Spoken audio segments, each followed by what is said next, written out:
Assalamualaikum warahmatullahi wabarakatuh.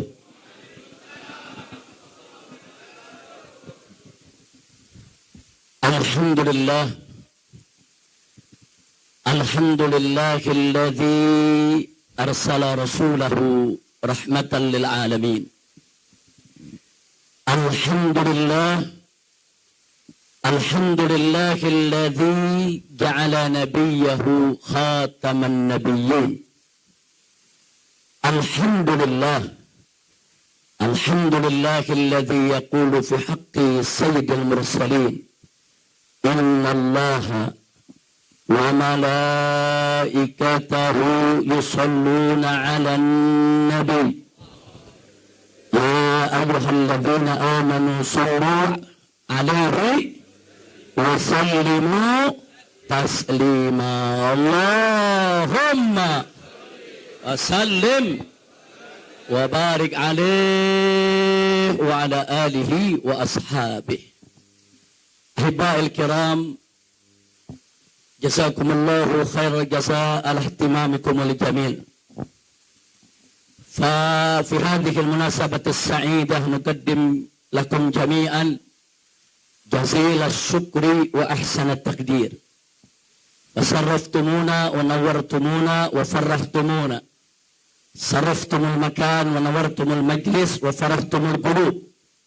فأسأل الله سبحانه وتعالى أن يبارك لنا يبارك لكم وأن يتقبل ما في نيتنا أجمعين. آمين يا رب العالمين. Ahiba'il kiram, pada kesempatan ini untuk yang kesekian kalinya saya ingin menyampaikan ucapan berjuta terima kasih dan penghargaan yang tinggi kepada segenap umat Islam yang telah meluangkan waktunya, yang telah menunjukkan kepeduliannya, yang telah menyambut kepulangan saya sekeluarga.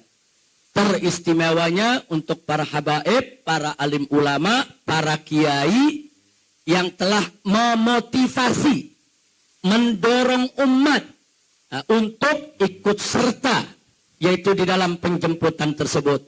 Mudah-mudahan Allah memberikan ganjaran yang berlipat ganda kepada para habaibnya, para kiainya, para ulamanya, dan kepada segenap umat Islam. Jazakumullahu khairal jazaa. Setelah tadi kita dengarkan satu persatu sambutan demi sambutan yang disampaikan oleh para perwakilan dari berbagai daerah, maka yang ingin saya sampaikan pertama, dari kemarin sudah banyak sekali daerah yang mengundang saya. Nah, tapi belum ada yang saya terima satupun juga. Saya hanya katakan insya Allah dalam waktu dekat secepat-cepatnya Dewan Pimpinan Pusat Front Pembela Islam di bawah koordinasi ketua umumnya yaitu Kiai Haji Ahmad Sobri Lubis yang akan membuat jadwal safari dakwah ke daerah. Insya Allah. Nah, maka itu saya minta perwakilan-perwakilan daerah tadi yang memang ingin, yaitu kita sambangi, kita datangi dalam waktu dekat ini, semua koordinasi dengan Kiai Haji Ahmad Sobri Lubis. Karena semua mesti tertib, semua mesti teratur. Apakah nanti Kiai Haji Ahmad Sobri Lubis akan atur dari Jawa Barat ini, dari Jakarta dulu, Banten, Jawa Barat, Jawa Tengah, Jawa Timur, sampai ke Madura, sampai ke NTB sana saudara. Kemudian nanti dari Sumatera, Kalimantan, Sulawesi, sampai ke Ambon sana, dan seterusnya. Insya Allah semua jadwal akan diatur dengan tertib. Insya Allah. Maka itu saya minta maaf kepada mereka-mereka yang telah menghubungi saya dari kemarin, dari semalam, sudah bahkan dari sebelum saya pulang. Nah, saya ada di Mekah, udah banyak yang kontak. Habib nanti tanggal sekian, ini tanggal sekian, ini tanggal sekian. Jadi saya minta maaf kalau sampai hari ini saya tidak memberikan jawaban. Nah, adapun besok, saudara, insya Allah yaitu hari Jumat, saya akan berusaha untuk hadir di tempat maulid Sayyidil Walid. Nah, perlu Anda tahu juga bahwa Sayyidil Walid Al-Habib Abdurrahman Al-Habib Ali bin Abdurrahman As-Sagaf juga guru saya. Beliau dulu punya majelis taklim rutin di Masjid An-Nur Tanah Abang ya, Pak. Rutin beliau mengajar di sana setiap yaitu malam Sabtu membuka tafsir. Dan saya ketika itu masih SD, masih kelas 3 SD. Itu saya duduk belajar dengan beliau di masjid tersebut sampai saya lulus SMA.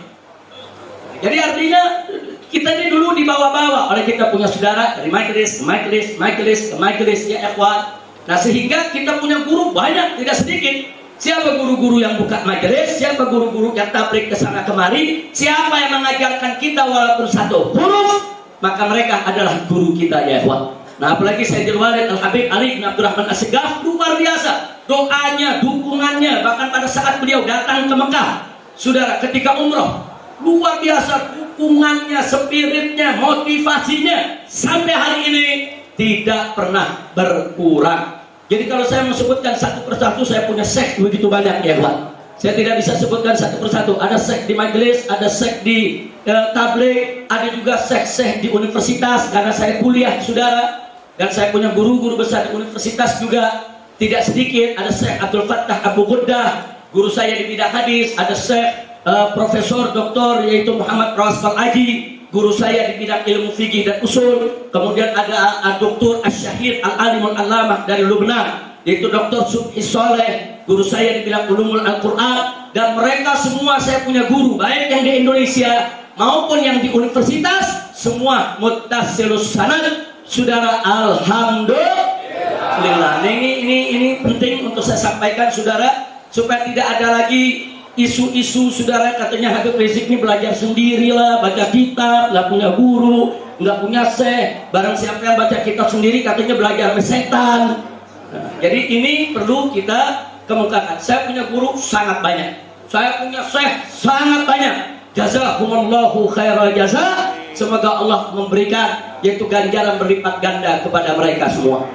Baik, selanjutnya ya kawan, setelah saya sampaikan yang pertama tadi sangat penting sekali, berikutnya apa yang disinggung tadi oleh kita punya guru Syekhuna Al-Walid Kiai Haji Sukron Makmun.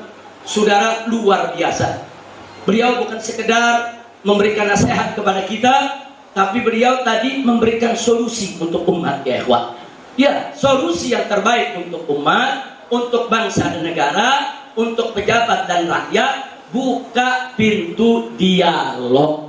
Jadi kalau berbeda pendapat, bukan main tangkap. Kalau berbeda pendapat, saudara, bukan orang ditersangkakan. Kalau beda pendapat, bukan orang dipenjarakan. Tapi kalau berbeda pendapat, duduk bersama, ayo dialog, ayo adu argumentasi. Apa kau punya argumentasi? Apa kau punya alasan? Apa kita punya argumentasi? Kita lihat siapa yang punya argumentasi yang kuat ya. Ini perlu dibuka pintu dialog semacam ini. Nah makanya kalau sekarang ada yang teriak-teriak rekonsiliasi. Mana mungkin rekonsiliasi itu bisa digelar kalau pintu dialog tidak dibuka, saudara. Buka dulu pintu dialognya, baru bisa rekonsiliasi. Tidak ada kata rekonsiliasi tanpa dialog ya Pak. Dialog itu penting, saudara. Dan nggak boleh penguasa itu mentangkap kanan, tangkap kiri, kriminalisasi, saudara. Nggak boleh. Justru kalau ada berbeda pendapat, mestinya pemerintah itu senang. Mereka dikritisi, mereka diberikan second opinion, yaitu opini lain. Nggak sampai di situ. Para pengkritik ini umumnya, saudara, mereka punya solusi yang mereka tawarkan. Pelajari. Kalau solusi itu baik, terima, jalankan. Kalau tidak baik, saudara, sampaikan di mana tidak baiknya. Selesai. Tidak perlu ada kegaduhan di tingkat nasional. Betul? Betul? Takbir. Saudara, bicara soal pintu dialog ini sudah pernah saya sampaikan pada saat kita melaksanakan tabligh akbar di Masjid Istiqlal sebelum Pilkada DKI, saudara. Setelah yaitu aksi 212. Aksi 212 di tahun 2016, kemudian di bulan Januari kita membuat aksi lagi yaitu 12 Januari. Saat itu kita gelar tabligh akbar di Masjid Istiqlal. Sudah kita tawarkan. Kalau pemerintah menduduk dengan para habaib, para ulama, kami siap 24 jam. Kapan? Di mana? Silakan. Tentukan tempatnya, tentukan waktunya, kami datang. Apa yang Anda mau tahu pendapat kami sampaikan. Apa yang Anda inginkan dari argumentasi kami sampaikan. Sudah kita buka dari tahun 2017. kita terima? Jawaban yang kita terima bukan pintu dialog dibuka, bukan rekonsiliasi yang dilaksanakan, justru yang kita dapatkan kriminalisasi ulama. Nah, maka itu ke depan saya setuju betul apa yang disampaikan oleh guru kita tadi. Kita siap dialog kapan saja, tapi stop dulu kriminalisasi ulamanya, stop dulu kriminalisasi para aktivisnya, tunjukkan dulu niat baik. Oh, kalau mau dialog, mau rekonsiliasi, ahlan wa sahlan, kita siap dialog, kita siap damai, kita siap hidup tanpa kegaduhan ya Allah. Tapi bebaskan dulu para ulama kita, bebaskan dulu para habaib kita, bebaskan dulu para tokoh kita. Masih banyak ulama-ulama kita saat ini yang menderita di penjara. Bebaskan Ustadz Abu Bakar Bashir yang sudah sepuh, saudara. Bebaskan Habib Bahar bin Smith yang dizalimi. Bebaskan Dr. Sahganda Nainggolan. Bebaskan Bapak Anton Permana. Bebaskan Bapak Jumhur Hidayat. Bebaskan dulu ya kawan. Bebaskan mereka. Bebaskan para buruh. Bebaskan para mahasiswa. Bebaskan para pendemo. Bebaskan para pelajar yang saat ini masih memenuhi ruang-ruang tahanan, saudara. Bebaskan dulu mereka. Tunjukkan niat baik. Tunjukkan ada keinginan yang baik, saudara. Nah, kalau Anda tunjukkan ada niat baik, itikat yang bagus, sudah kami sambut. Kita nggak perlu ribut. Kedepannya, ayo sama-sama kita berdialog. Insya Allah. Saya tanya semua di sini, anti dialog tidak? Anti dialog tidak? Siap berdialog? Siap berdialog? Siap berdiskusi? Takbir. Tapi dialog mesti punya syarat. Nah, soal nanti dalam dialog, pemerintah inginnya apa dari umat? Sampaikan. Sampaikan. Apa yang pemerintah mau dari umat? Apa yang pemerintah mau dari para habaib, dari para ulama? Sampaikan. Kami dengar. Anda mau bicara 3 jam, 4 jam, 5 jam, 12 jam. Kami siap dengar. Tapi setelah Anda bicara, dengar juga yang kita bicara. Ya kan yang namanya dialog kan, dia kan bukan monolog. Kalau monolog dari satu pihak yang bicara. Kalau dialog harus ada dari dua belah pihak. Bicara, silakan. Nanti kita dengarkan apa keinginan pemerintah. Nanti kita sampaikan apa keinginan umat, saudara. Kan umat ini kan melapornya ke ulama. Umat ini kan lapornya ke kiai. Kan kiai dan ulama yang berinteraksi langsung dengan masyarakat yang ada di bawah. Ulama yang paling tahu tentang keinginan masyarakat. Ulama yang paling tahu tentang kemauan daripada masyarakat, ya, saudara. Nah, nanti ulama akan menyampaikan masyarakat tuh keluhannya begini, rakyat tuh maunya begini. Nah, di mana salahnya? Kalau ada salah, luruskan. Itu yang namanya dialog, saudara. Nah, kalau dialog ini sudah dibuka, baru bisa mewujudkan rekonsiliasi. Dari mana adanya rekonsiliasi kalau tanpa dialog?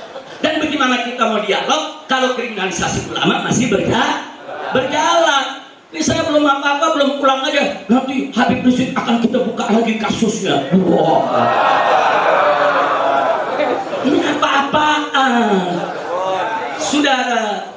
Saudara, jangan buka kasus yang tidak ada. Itu kasus-kasus yang dilaporkan oleh masyarakat, penistaan agama, penistaan ulama. Kenapa kau nggak periksa dulu? Itu kenapa Denny Siregar dibiarkan? Kenapa Ade Armando dibiarkan? Kenapa Abu Janda dibiarkan? Kenapa Guntur Romli dibiarkan? Tegakkan keadilan. Siapa saja yang salah, proses. Betul? Betul? Nggak bisa. Ini nggak boleh dibiarkan, saudara, ketidakadilan semacam ini. Kelompok saudara yang tidak disukai pemerintah dicari-cari kesalahannya, diproses. Sementara kelompok yang menjilat pemerintah, saudara, dibiarkan mereka melakukan kesalahan. Nggak boleh, ini dibiarkan, nggak boleh. Ini bisa menjadi bom waktu yang setiap saat bisa meledak. Dan kalau Anda tidak mau ada revolusi berdarah, kalau tidak mau ada yaitu revolusi sosial masyarakat, saudara, ya perbaiki. Ulama selalu memberikan kesempatan. Ayo sama-sama kita perbaiki. Nah, baiklah, sebagai penutup ya kawan, dari persoalan ini saya ingat, sudah tadi penutup daripada ceramah Kiai Haji Supran Makmun begitu indah. Beliau bicara soal keadilan. Saudara, keadilan ini kunci, saudara. Keadilan ini magnet yang bisa menyerap, menarik rahmat Allah Subhanahu wa Ta'ala. Sebaliknya, ketidakadilan itu bisa mengundang adab. Ketidakadilan itu bisa mengundang musibah dan bencana, sudah. Dari mana saya bisa bicara begini? Yang bicara seperti ini bukan saya, tapi Nabi kita tercinta, Sayyidul Anbiya wal Mursalin, Nabi Yuna Muhammad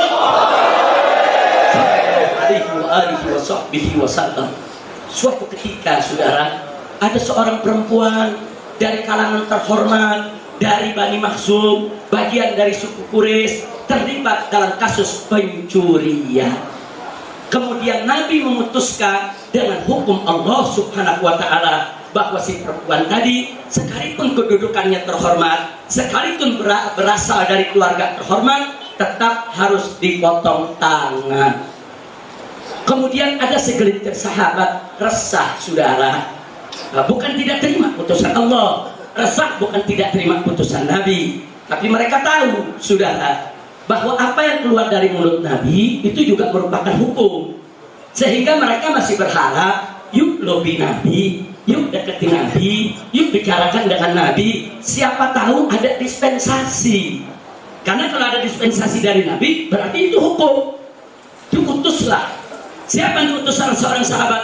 Yang diutus bukan sembarang orang, yang diutus adalah anak, yaitu anak daripada anak angkat Nabi alaihi salatu wassalam, yaitu Usamah bin Zaid bin Harithah radhiyallahu ta'ala anhu. Oh, Nabi sayangnya sama Usamah luar biasa. Nabi perlakukan seperti cucu sendiri, seperti Sayyidina Hasan dan Sayyidina Husain, saudara. Nabi pangku, Nabi peluk, Nabi cium, saudara, semenjak kecil. Nah, begitu dewasa, orang inilah yang diutus untuk melobi Nabi, saudara. Apa masih bisa perempuan ini diberikan dispensasi, jangan dipotong tangan, berikan hukum yang lain, tapi tangannya jangan dipotong, karena sukunya, keluarganya Quraisy akan malu, saudara. Nah, ini namanya melobi. Nggak salah, sahabat nggak salah melobi Nabi, saudara. Kenapa saya katakan nggak salah? Karena mereka tahu kalau Nabi setuju itu jadi hukum, karena Nabi merupakan sumber hukum. Tapi apa yang terjadi? Begitu datang kepada Nabi, menyampaikan maksudnya, saudara. Pertama waktu datang disambut oleh Nabi. Nabi gembira, wajahnya cerah, senyum. Saudara, disambut kedatangan Usamah di rumahnya. Kemudian dipersilakan oleh Nabi duduk di dekat. Ngobrol luar biasa, indah. Karena memang Nabi cinta kepada Usamah, saudara.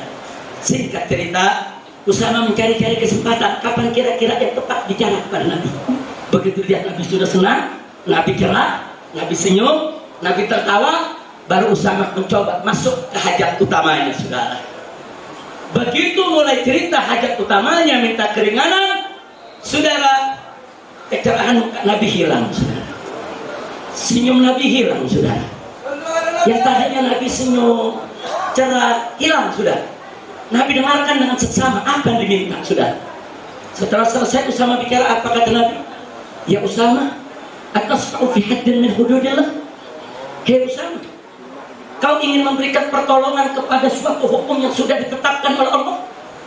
Jadi Nabi kasih kabar, ini udah ketetapan Allah, nggak bisa dirubah dan nggak boleh saya ubah. Apa kau mau ubah ini, ya Usamah? Ditegur oleh Nabi. Sudah. Tapi setelah itu Nabi kumpulkan semua sahabat. Ya Usamah, kumpulkan semua di masjid Nabi, sudah. Semua sahabat kumpul di masjid Nabi. Setelah kumpul, Nabi menyampaikan kepada sahabat. Kata Nabi, ada sekelompok orang, Nabi nggak sebut nama, ini indahnya Nabi, sudah. Kata Nabi apa? Ada sebagian dari kamu yang mencoba untuk mendekati saya, untuk memberi keringanan hukuman kepada perempuan Quraisy, perempuan Bani Makhzum yang mencuri tadi. Lalu apa Nabi katakan? Ini yang dicatat dalam sejarah, ini sumber keadilan yang luar biasa, saudara. Nabi mengatakan kepada seluruh sahabat yang hadir, Nabi sampaikan, innama halaka man kana qablakum. Sesungguhnya umat sebelum kamu dulu binasa, hancur, saudara, mendapat bencana, musibah, Allah hancurkan mereka. Karena apa? Idza saraka fihim syarif tarkuh. Kalau ada orang yang terhormat di tengah-tengah mereka, mereka enggak hukum, mereka biarkan, mereka lepaskan, enggak dihukum, saudara. Tapi sebaliknya kata Nabi, wa idza saraka fihim dhaif yuqam alaihi al-had. Tapi kalau ada orang lemah, wong cilik, orang kecil yang nggak punya kedudukan, saudara, mereka bersalah, yuqam alaihil haq, ditegakkan atas mereka ketetapan hukum, ditetapkan hukum yang berat atas mereka. Masya Allah, ini Nabi udah kasih kabar, hati-hati, hati-hati. Kalau di tengah-tengah kita sudah tidak adil seperti itu, saudara. Satu kelompok salah dibiarkan, bahkan dilindungi. Kelompok lain tidak disukai, saudara, enggak salah aja disalahkan. Apalagi kalau salah, ya kawan. Kalau sudah begini yang terjadi, apa kata Nabi? Innama halaka man kana qablakum. Halak, kata Nabi, binasa, hancur itu bangsa. Nah, sekarang saya mau tanya, saudara, di Indonesia mulai terjadi tidak? Ada kelompok yang kalau saya salah dibiarkan? Ada kelompok yang kalau salah dibiarkan? Ada kelompok yang kalau salah dihukum? Ada kelompok yang gak salah disalah-salahin? Ada tidak? Ada tidak? Kalau begitu saya tanya, itu adil tidak? Adil tidak? Jadi Nabi tadi mengatakan kalau tidak adil itu, saudara, apa yang akan terjadi? Hancur. Sekarang saya mau tanya semua, mau Indonesia hancur? Mau Indonesia binasa? Mau Indonesia mendapatkan aneka ragam bencana dan musibah? Na'udzubillah min dzalik. Ini nggak boleh dibiarkan. Jadi dari hadis ini kita mendapatkan informasi nabawi, informasi yang bukan lagi A1 nih, bukan lagi akurat, super akurat, sumber hukum, saudara. Informasi dari Nabi yang nggak pernah meleset. Wa ma yantiqu 'anil hawa in huwa illa wahyuha. Ini informasi ilahi, informasi nabawi. Nabi menginformasikan kalau ketidakadilan sudah terjadi di tengah suatu masyarakat, suatu bangsa, maka mereka akan binasa. Nah, mudah-mudahan Allah selamatkan kita semua. Nggak sampai di situ.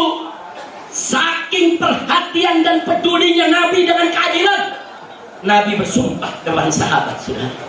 Nabi sampaikan kepada para sahabat, jangankan perempuan itu yang kalian bela, jangankan perempuan itu tuh yang tadi itu yang Bani Makhzum yang mencuri, yang katanya terhormat dari suku Quraisy, yang ingin kalian selamatkan, jangankan itu. Lam anna Fatimah binta Muhammadin, andai kata Fatimah putri Muhammad, Fatimah putri Nabi, jantung hati Nabi, kecintaan Nabi, Fatimah ummu abiha.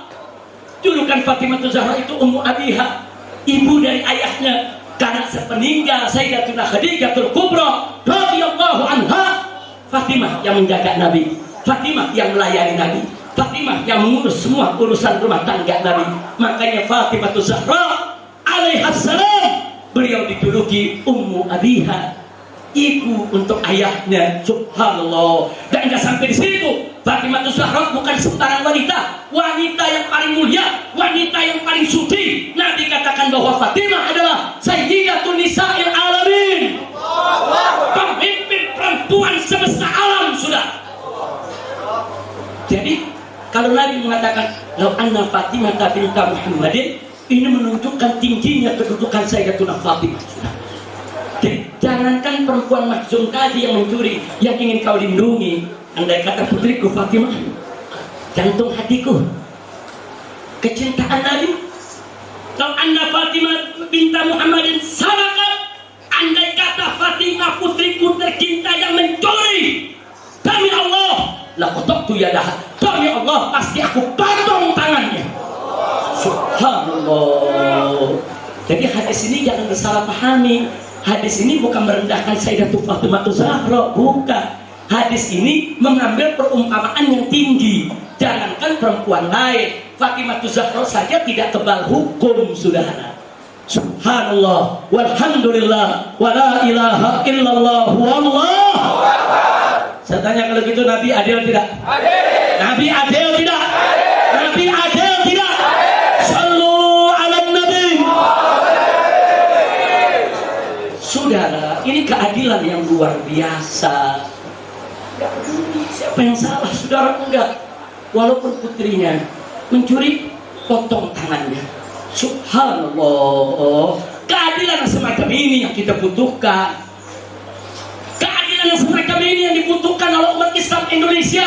Bagaimana para pejabatnya, para pemimpinnya berlaku adil, bersikap adil, menetapkan hukum dengan adil. Karena kalian, hei para pejabat tidak adil, bukan hanya kalian yang binasa, tapi negara, bangsa, rakyat semua ikut binasa karena ketidakadilan kalian. Sekarang saya mau tanya, kalau para pejabat terus-menerus tidak adil, negara kita mau binasa. Saya mau tanya, apa Anda mau musnah dalam kebinasaan negara? Apa Anda mau binasa dalam bencana?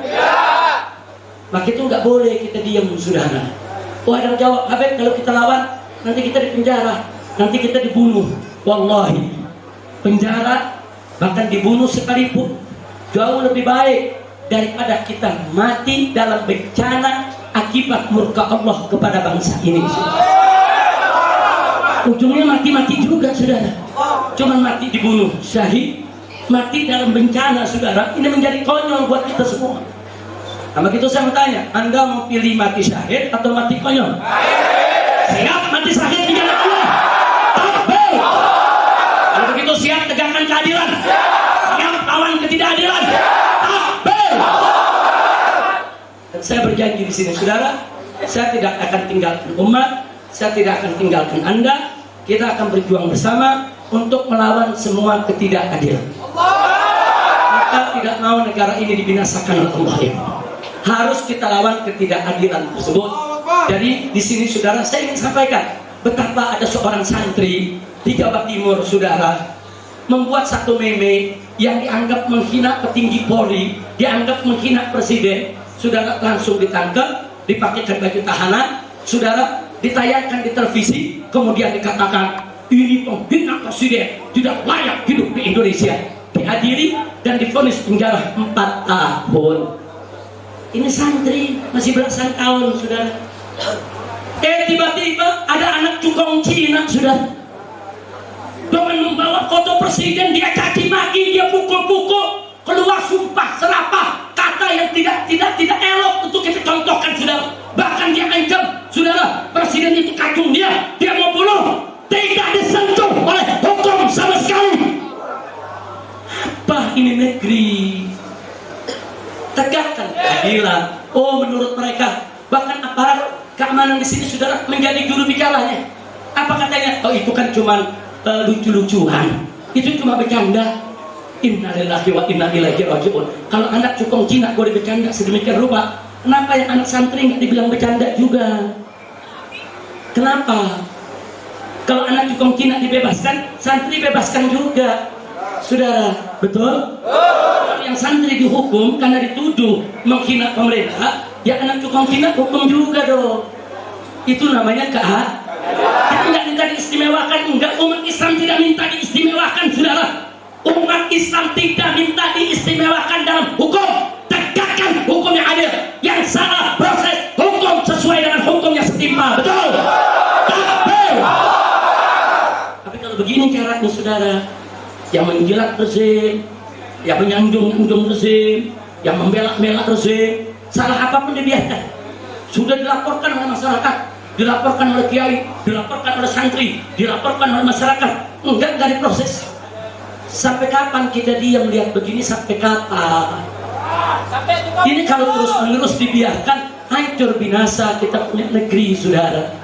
Nah, inilah yang saya maksud, perlu kita melakukan revolusi yang kemarin tidak adil, besok wajib adil. Yang kemarin suka bohong, besok tidak boleh lagi bohong. Yang kemarin suka ingkar janji, besok tidak boleh ingkar janji. Yang kemarin terlanjur khianat, maka besok wajib jaga amanah. Setuju tidak? Saya tanya, kira-kira kalau pemerintah melakukan revolusi akhlak, dukung tidak? Dukung tidak? Patut ini sebarkan, biar pemerintah dengar. Kami siap mendukung Anda kalau Anda melakukan revolusi akhlak. Kalau Anda besok berbuat adil, kalau Anda menegakkan keadilan, kalau Anda merubah segala kezaliman ini menjadi ketaatan kepada Allah, kami hormati Anda, kami siap tunduk kepada aturan Anda. Betul? Kalau Anda tidak adil, gelombang manusia, gelombang rakyat dari Sabang sampai Merauke akan melawan segala ketidakadilan Anda. Takbir! Takbir!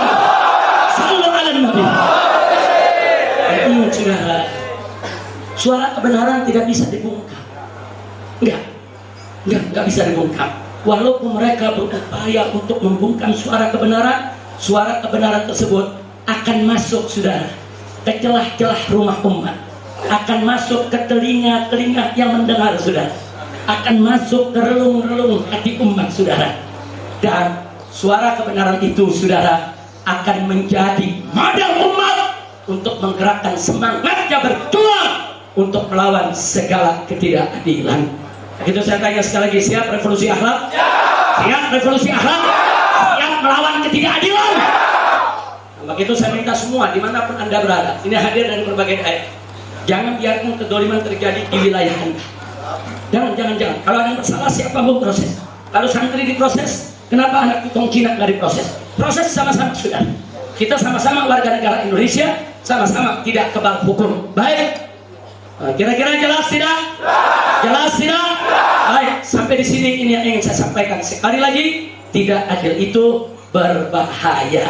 Makanya para ulama Ahlus Sunnah wal Jamaah menganjurkan kepada khotib-khotib Jumat, kalau khutbah Jumat, penutup khutbah Jumat, agar mengamanatkan umat. Innallaha ya'muru bil adli wal ihsan.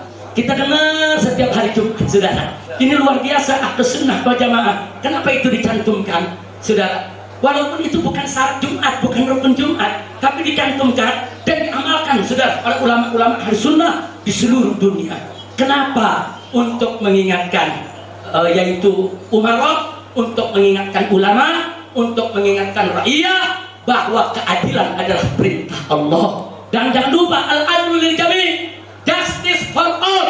Keadilan itu untuk semua, sudah.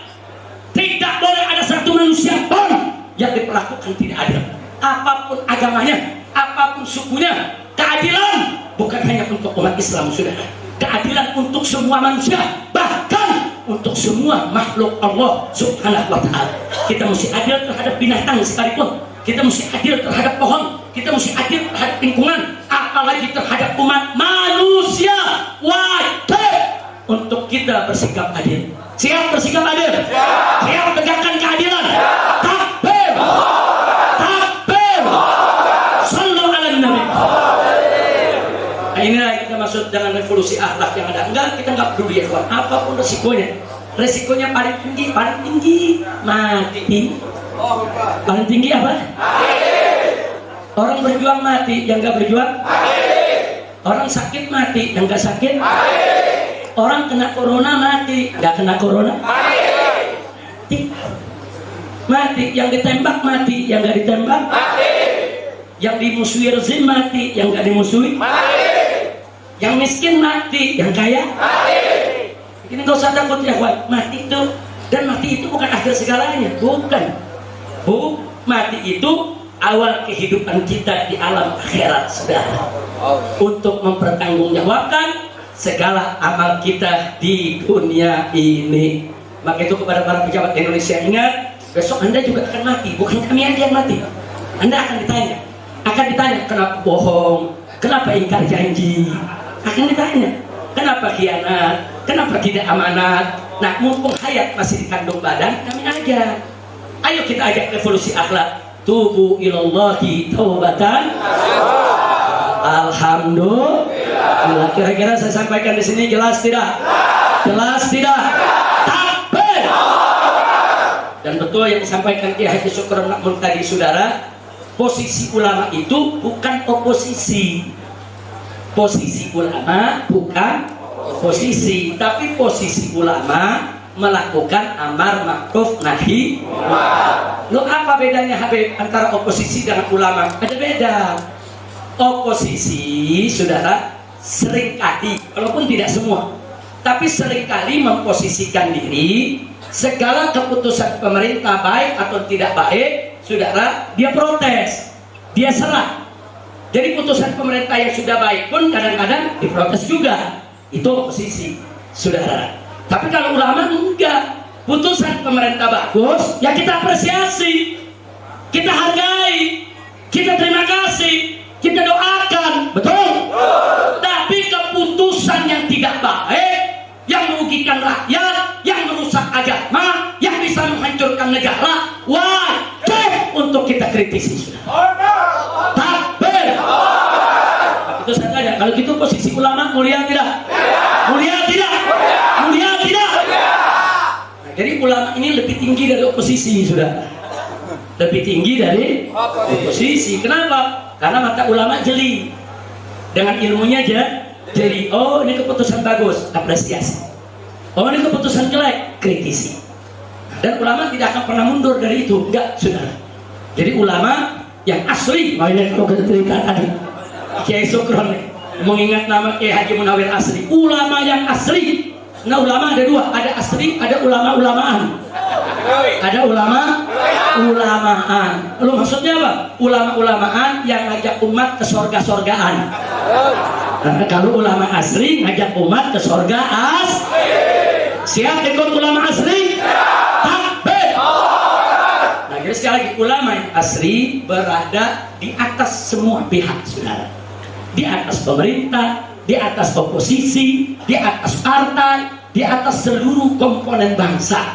Ulama itu harus jadi guru bangsa. Ulama itu harus jadi penasehat utama. Ulama itu, saudara, harus selalu menjadi pengontrol segala kebijakan pemerintah untuk melindungi seluruh rakyat, apapun agama, budaya, dan bahasanya. Sekali lagi saya tanya, kalau gitu kedudukan ulama mulia tidak?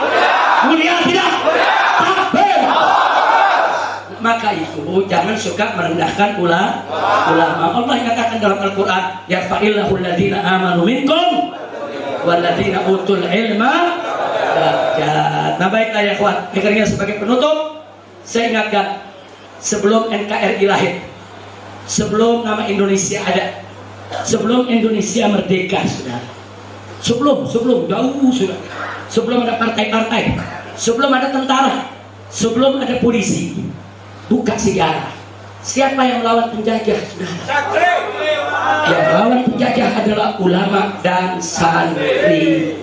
Saudara, saya kasih contoh beberapa pondok pesantren.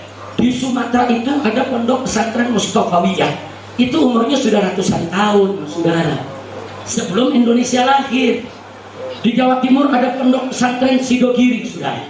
Itu umurnya kalau tidak salah sudah hampir 300 tahun, saudara. Sebelum ada Indonesia. Pondok pesantren Tambak Beras 200 tahun, pimpinan pusat, salah satu pendiri NU yang mendirikan pondok pesantren Tambak Beras, ya. Artinya kalau 200 tahun, duluan mana? Pesantren apa Indonesia? NKRI apa Indonesia? NKRI atau pesantren? Pejabat yang sekarang atau kiai?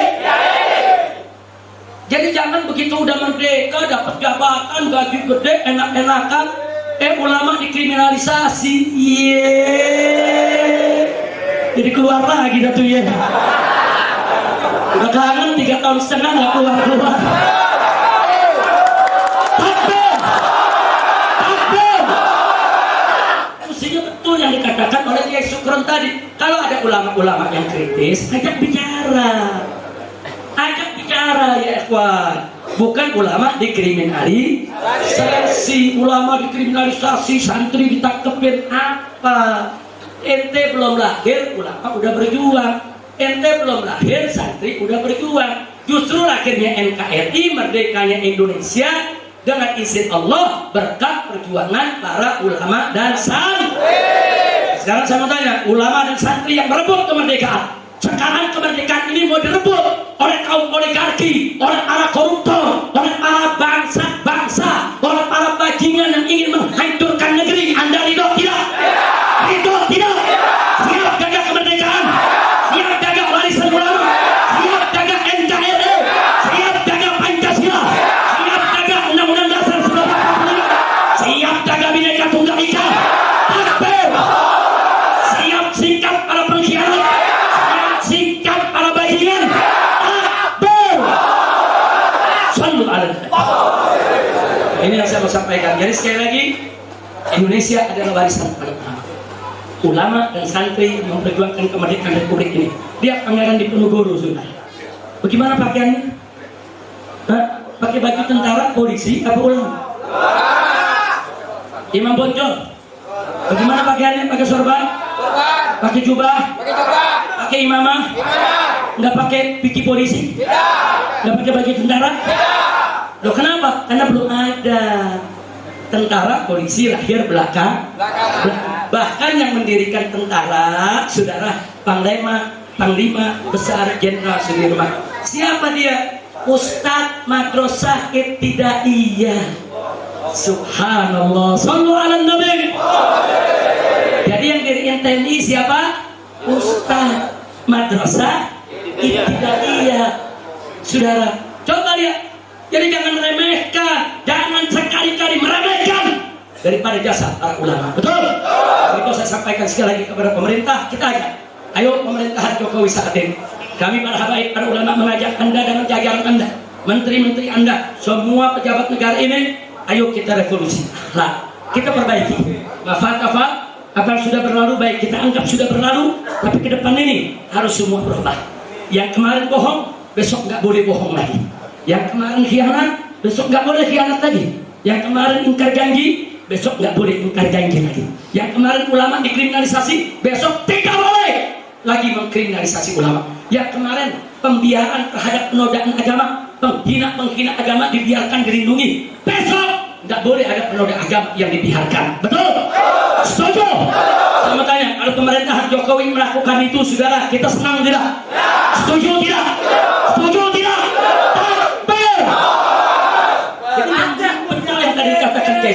Kita bukan musuh negara, bukan. Kita bukan musuh Jokowi, bukan musuh tentara, bukan musuh polisi. Kita musuh ketidakadilan, sudah. Siap jadi musuh ketidakadilan? Siap jadikan ketidakadilan sebagai musuh bersama? Takbir! Salatullah, salamullah ala Taha Rasulillah. Salatullah, salamullah ala Yasin Habibillah. Salatullah, salamullah ala Taha Rasulillah. Salatullah, salamullah ala Yasin Habibillah. Tawassalna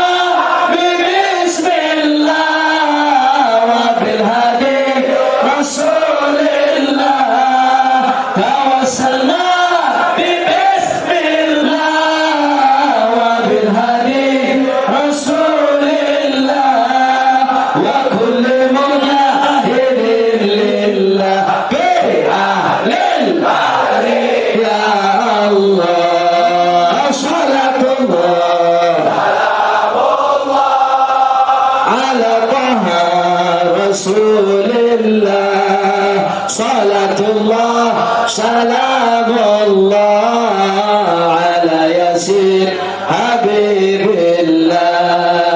Ilahi salimil ummah minal afati wan nikmah.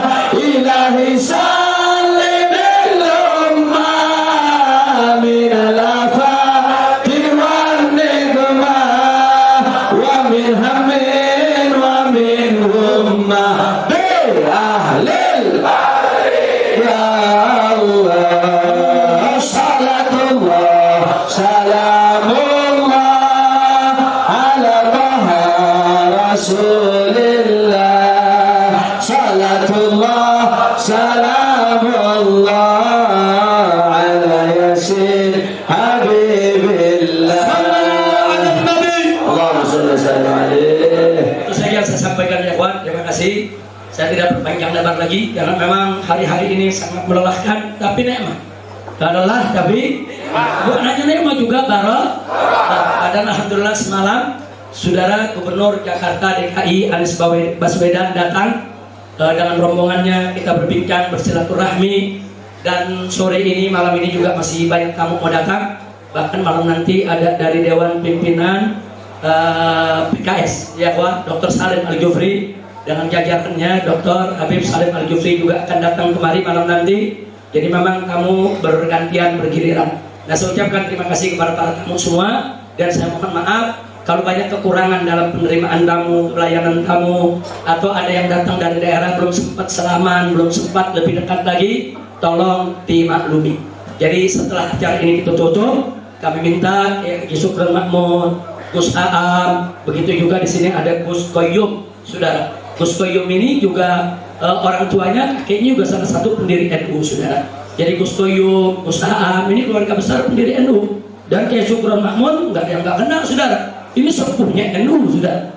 Diakui atau tidak diakui secara struktural, beliau orang tuanya NU, saudara. Jadi kalau ada mengatakan FPI anti NU, saudara, itu fitnah, bohong. Sekali lagi, kita bukan musuh pemerintah, juga kita bukan musuh NU, kita musuh kezalimah. Nah, kita bukan musuh NU. Kalau aliran Nusantara, iya, itu musuh kita, saudara. Aliran Nusantara tahu? Disingkat? Disingkat? Kok tahu loh? Kirain udah lupa. Ternyata pelajarannya melekat juga. Nah, kalau bicara aliran Nusantara yang liberal, Haji Sukron nggak usah cerita, saudara. Sudah puluhan tahun di atas mimbar selalu berbicara tentang bahaya liberalisme, saudara. Nah, jadi kami bukan musuh NU, bukan. Kami musuh kesesatan, kami musuh kezaliman, kami musuh kemuntahan. Dan itu kesalahan. Lanjutkan perjuangan Anda dan kawan-kawan yang ingin menyelamatkan Nahdlatul Ulama dari pemikiran-pemikiran yang sesat dan menyesatkan, yang ingin menyelamatkan Nahdlatul Ulama untuk menjadi Jam'iyatun Mubarakah. Saya dan seluruh keluarga besar Front Pembela Islam, bahkan seluruh umat Islam yang ada di Indonesia mendukung upaya kiai-kiai NU untuk menyelamatkan Nahdlatul Ulama. Takbir! Takbir! Takbir! Takbir! Sallu ala Nabi. Itu saja bisa saya sampaikan. Kalau habis ini saya minta maaf. Sekali lagi minta maaf. Tidak ada selaman-selaman, saudara. Jadi masing-masing nanti bisa kembali ke rumahnya dengan tenang, dengan tertib, dengan akhlakul karimah. Dan kalau ada yang mau kumpul lagi besok pagi ada maulid di Habib Hamid Alka jam 9 pagi. Insya Allah saya akan hadir, yaitu di Pondok Rangon, Jakarta Timur. Saudara, dekat markas TNI di Cilangkap, daerah sana. Insya Allah besok jam 9 pagi. Jadi kalau ada tamu-tamu yang mau datang besok pagi, saya tidak ada di rumah. Saya tidak ada di rumah. Jadi kita akan mulai besok untuk dakwah maulidnya, insya Allah. Nah, ini yang saya mau sampaikan hari Jumat pagi, insya Allah di tempat Sayyidil Walid Al Habib Ali bin Abdurrahman As-Sakaf. Orang tua kami, guru kami, sesepuh kami, kecintaan kami, saudara.